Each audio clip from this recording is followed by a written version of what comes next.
And so my take tonight is about that ongoing mass voter registration exercise.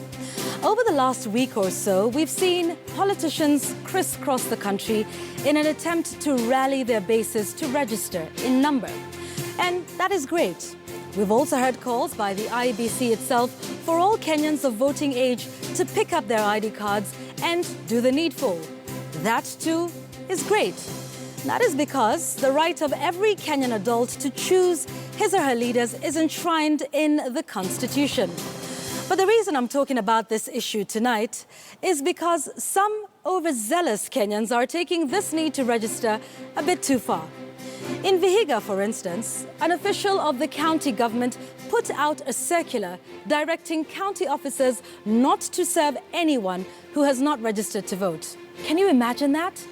If you thought that was bad enough, the county commissioner of Embu, Esther Minor, took this senseless zeal to a whole new level. The good lady said in broad daylight that she would arrest those who fail to register as voters. Never mind that she has no power to arrest anyone. But she went further to threaten to withhold food from those who will not have registered. Then she added this rather preposterous statement. Listen to this. Niko na sheria yangu ambayo itakuweka ndani. Tumekubaliana? Wangapi wameniahidi ikifika next week watakuwa na vitambulisho familia mzima. Mama amekataa kuinua mkono. Well, madam, there is only one supreme law in the land. That law can do a lot of things. One thing it cannot and should not do is interfere with freedom of thought and the freedom of speech. The right to vote is an expression of one's freedom as enshrined in the Constitution. Choosing not to vote is also an expression of freedom. The freedom not to speak.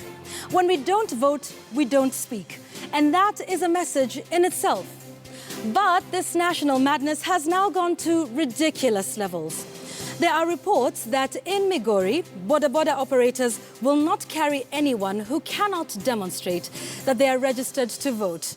And just today, get this, a certain pastor in Nairobi is said to have refused to preach his sermon until he could confirm that his congregants are on the IEBC register.